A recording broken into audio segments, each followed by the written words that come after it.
Genesis chapter 1. In the beginning, when God created the heavens and the earth was a formless wasteland, and darkness covered the abyss, while a mighty wind swept over the waters. Then God said, "Let there be light," and there was light. God saw how good the light was.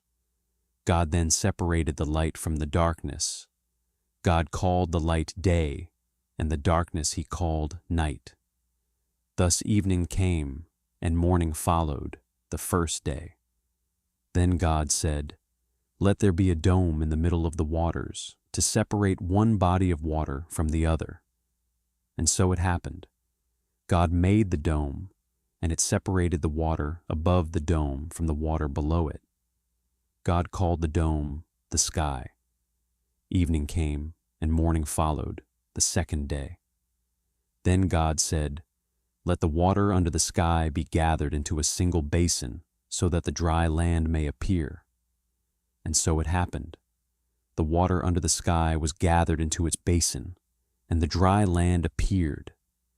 God called the dry land the earth, and the basin of the water he called the sea. God saw how good it was.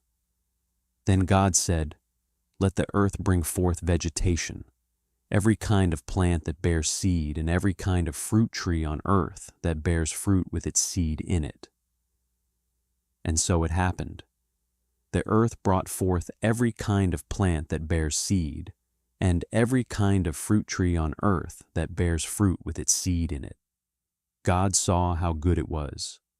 Evening came, and morning followed, the third day. Then God said, "Let there be lights in the dome of the sky to separate day from night. Let them mark the fixed times, the days and the years, and serve as luminaries in the dome of the sky to shed light upon the earth." And so it happened. God made the two great lights, the greater one to govern the day, and the lesser one to govern the night, and he made the stars. God set them in the dome of the sky to shed light upon the earth, to govern the day and the night, and to separate the light from the darkness. God saw how good it was. Evening came, and morning followed, the fourth day. Then God said, "Let the water teem with an abundance of living creatures, and on the earth let birds fly beneath the dome of the sky." And so it happened. God created the great sea monsters and all kinds of swimming creatures with which the water teems, and all kinds of winged birds. God saw how good it was, and God blessed them, saying, "Be fertile, multiply, and fill the water of the seas, and let the birds multiply on the earth." Evening came, and morning followed, the fifth day. Then God said, "Let the earth bring forth all kinds of living creatures, cattle, creeping things, and wild animals of all kinds." And so it happened. God made all kinds of wild animals, all kinds of cattle, and all kinds of creeping things of the earth. God saw how good it was. Then God said, "Let us make man in our image, after our likeness. Let them have dominion over the fish of the sea, the birds of the air, and the cattle, and over all the wild animals and all the creatures that crawl on the ground." God created man in his image. In the divine image he created him.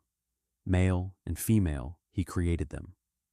God blessed them, saying, "Be fertile and multiply, fill the earth and subdue it. Have dominion over the fish of the sea, the birds of the air, and all the living things that move on the earth."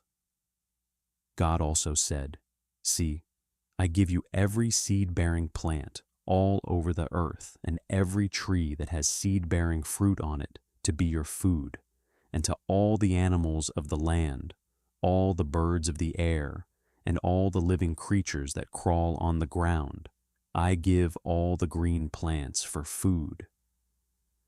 And so it happened. God looked at everything he had made, and he found it very good.